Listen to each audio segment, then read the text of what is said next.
Hello, Assalamu alaikum and good morning. I'm Mr. Khattak. Welcome to this series on English tenses.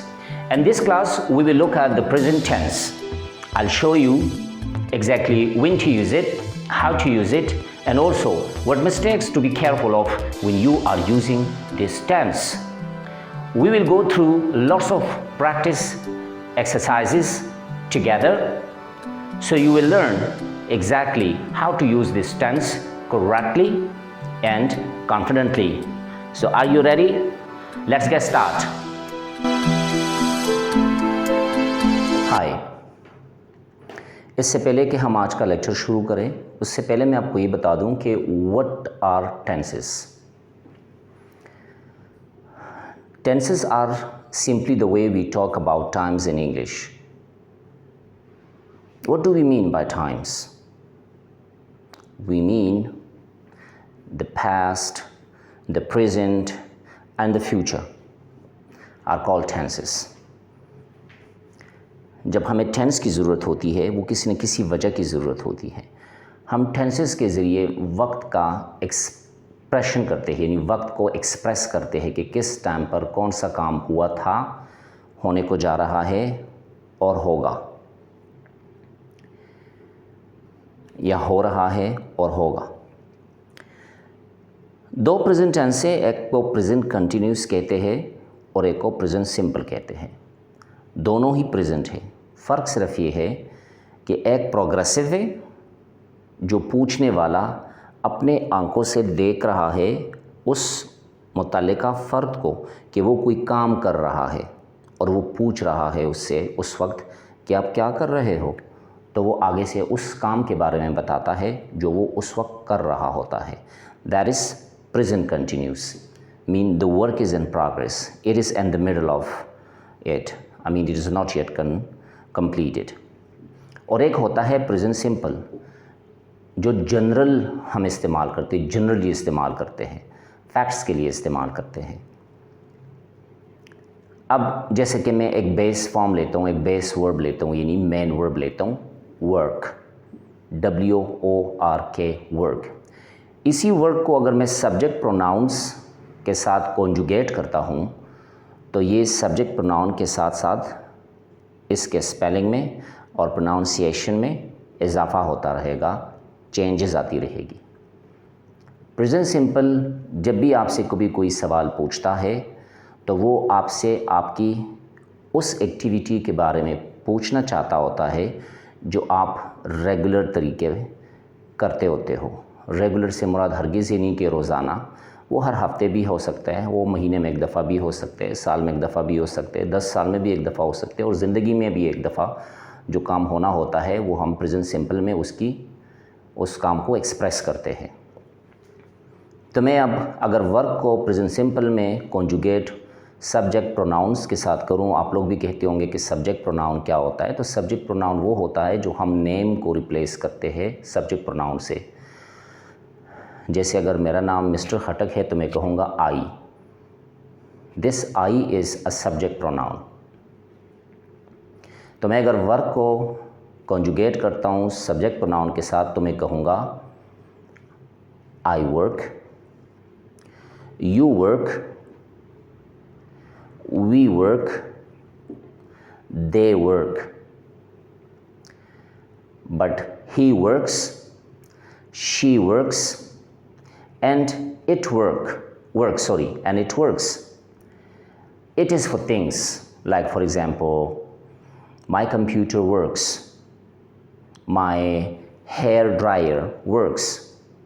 So it is for things, for anything that could be used while we are asked about it. तो उस time में हम उस चीज़ के लिए it का इस्तेमाल करते हैं, और इसके साथ इट के साथ वर्क के साथ एस लगेगा. लेकिन अभी भी एक टेंशन है.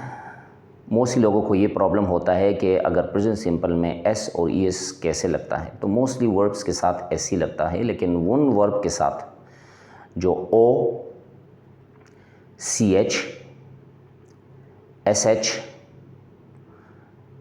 और X और Y पर ख़त्म होते हैं, उनके साथ ES ही लगता है।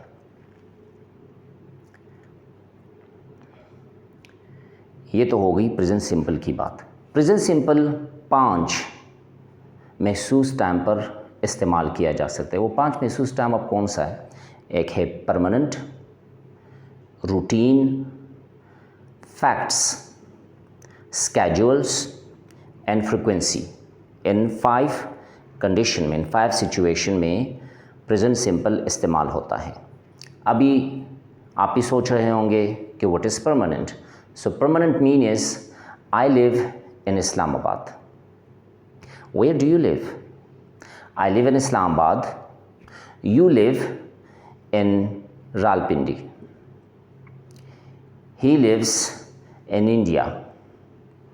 She lives in Bangladesh. We live in Afghanistan. They live in Morocco. So this is permanent. I work in a private sector. She works at a bank. Where do you work? He works in a school. This is permanent. Whereas the schedule is concerned, the schedules, like for example, my office opens at 9 o'clock in the morning. My office opens at 9 o'clock in the morning. The bus leaves at 12 noon. The bus leaves at 12 noon. This is schedule. Fact.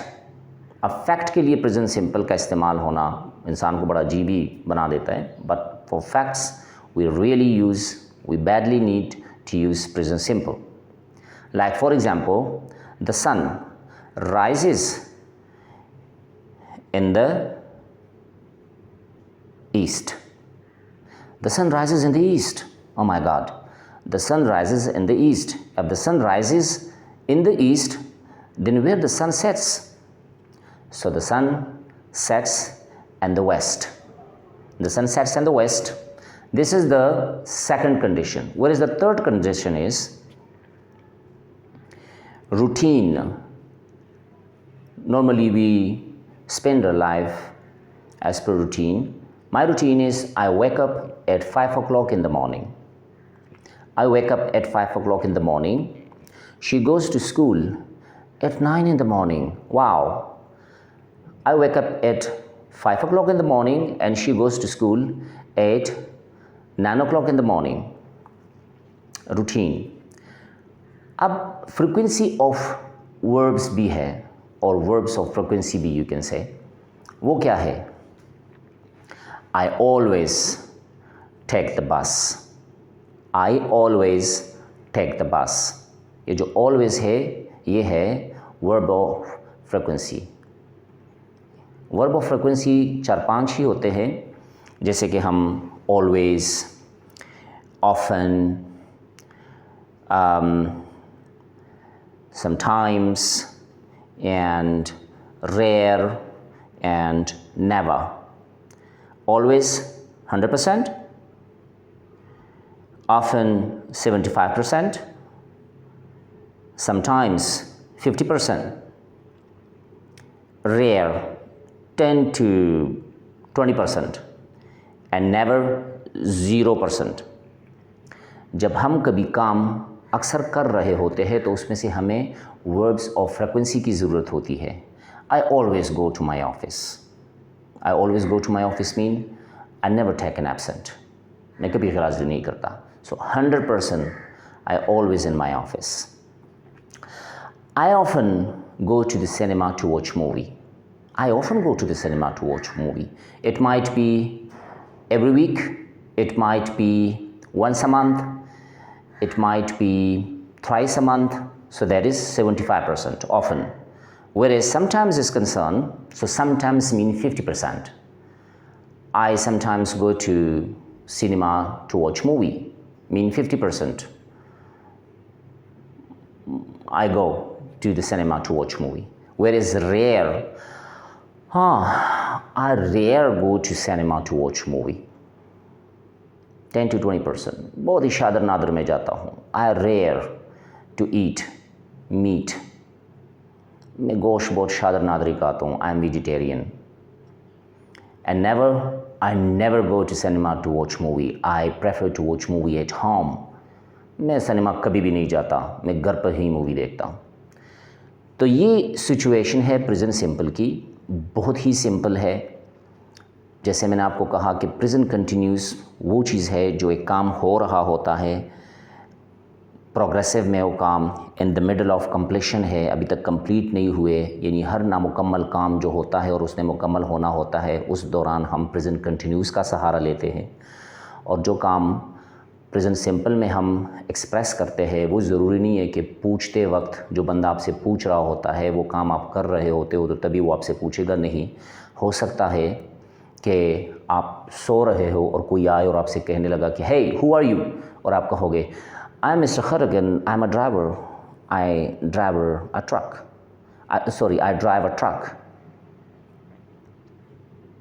So see, this is present simple. Present simple और present continuous में सिर्फ यही ही एक फ़र्क है. Practice करें आपस में, या जैसे मैंने पहले वीडियोस में बताया, शीशे में अपने आप के सामने कोई प्रैक्टिस का कोई पैराग्राफ रखें और शीशे में बोलें. मुझे यकीन है कि बहुत ही जल्द प्रेजेंट सिंपल पे बहुत ही जल्द आपको अबूर हासिल हो जाएगा. और ये एक वाहिद ऐसा टेंस है जो मोस्टली यूज़ होता है. मोस्टली इंटरव्यूज़ में क्वेश्चन प्रेजेंट सिंपल. अब प्रेजेंट सिंपल के बारे में बातें तो हमने बहुत की है, लेकिन हमने तो ये बोला भी नहीं या हमने डिस्कस भी नहीं किया कि इसमें अफर्मेटिव कैसे है, सेंटेंसेस कैसे हम फॉर्म करेंगे, या नेगेटिव कैसे फॉर्म करेंगे, या इंट्रोगेटिव कैसे फॉर्म करेंगे. तो बहुत ही सिंपल है, बहुत ही सिंपल. फिर मैं वजाहत करूँ कि अगर आप प्रैक्टिस करेंगे, I really give you a guarantee कि सिर्फ़ और सिर्फ एक महीने के अंदर आपको सारे के सारे टेंसेस पे अबूर हासिल हो जाएगा. और आप महीना के बाद आपको अपना आप ऐसे फ़ील होगा जैसे कि आपको पहले ही ये सब कुछ मालूम था. आपको यकीन नहीं होगा अपने आप पर. तो आइए चलते हैं प्रेजेंट सिंपल के अफर्मेटिव लाइन में. कि अफर्मेटिव लाइन क्या होता है. I work, you work, we work, he works, she works, it works, they work, etc. These are affirmative lines. अब अगर इसी लाइन को हम नेगेटिव में फॉर्म करेंगे, यानी अगर नेगेटिव में हम कोई बयानिया देंगे, हम ना करेंगे किसी बात का, ज़ाहिर है अगर हम हाँ करते तो किसी बात का हम ना भी कर सकते हैं, तो उसको हम नेगेटिव कहते हैं. तो फर्स्ट पर्सन प्लूरल के लिए, सेकंड पर्सन प्लूरल के लिए, फर्स्ट पर्सन सिंगुलर के लिए और सेकंड पर्सन सिंगुलर के लिए, थर्ड पर्सन प्लूरल के लिए हम डोंट का इस्तेमाल करते हैं या डू नॉट का. अमेरिकन डोंट बोलते हैं, बाकी जितने भी countries where English are spoken they use do not. और third person singular he, she and it के साथ डज नॉट और डोंट. जैसे कि मैंने आपको कहा कि डोंट और डजंट, अमेरिकन जो होते हैं वो डोंट एंड डजंट इस्तेमाल करते हैं, बाकी जो इंग्लिश स्पोकन कंट्री है mostly they use it like do not और डज नॉट. तो हम इंट्रोगेटिव में अगर नेगेटिव में अगर बात करेंगे तो हम ऐसे ही कहेंगे कि I don't work. I don't because I am a first person singular and I am talking about myself, so I use don't और do not. I do not work, I don't work at the bank, I work in a school. अब अगर यही line third person singular, चाहे वो mail हो या female हो, वो बोले तो वो यही कहेगी या कहेगा कि he does not work in a bank, he work in a school. और शी डज नॉट और doesn't work in a bank, she works in a school. इसी तरह अगर हम इंट्रोगेटिव में करेंगे तो ये जो डू और डज जो अफर्मेटिव लाइन में आता है, I do work in a bank, ये डू को हम सब्जेक्ट प्रोनाउन से बाहर निकालेंगे और सब्जेक्ट प्रोनाउन को पुश करेंगे आगे. तो do I work at a bank, क्या मैं बैंक में काम करता हूँ. Do you work at a bank. अगर यही थर्ड पर्सन सिंगुलर के लिए इंट्रोगेटिव में हम इस्तेमाल करेंगे, तो फिर उधर डज आ जाएगा। Does she work at a bank? No she doesn't, she works in a school.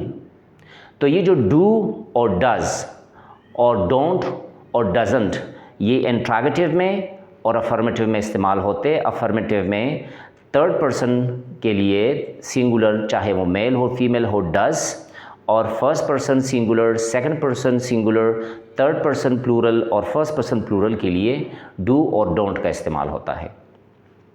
तो इसी पर हमारा प्रैक्टिस रहेगा। इंशाल्लाह नेक्स्ट वीडियो में भी हम इस पर प्रैक्टिस का एक सेशन करेंगे, बल्कि हो सकता है कि मैं किसी को बुलाऊं, उनके इंटरव्यू करवाऊं और आप लोगों को दिखाऊं कि प्रेजेंट सिंपल में अगर हम बात करेंगे तो हमारा सारा प्रेजेंट सिंपल ही रहेगा, और उसमें से हम यही चीज़ें इस्तेमाल करेंगे कि एस कहाँ लगता है, ई एस कहाँ लगता है, डोंट कहाँ लगता है, डजंट कहाँ लगता है, डू कहाँ लगता है और डस कहाँ लगता है। और बिलीव में बड़े मज़े की चीज़ है, अगर आप एक दफ़ा इसको समझ गए हो तो बहुत मज़ा आपको आएगा। बात करते वक्त आपको अपने आप पर एक किस्म का फ़ख्र होगा कि मैं इतने अच्छे तरीके से इस्तेमाल कर सकता हूँ इन सारे ग्रामर रूल्स को। तो मिलते हैं इंशाल्लाह नेक्स्ट वीडियो के लिए, इंतज़ार करें।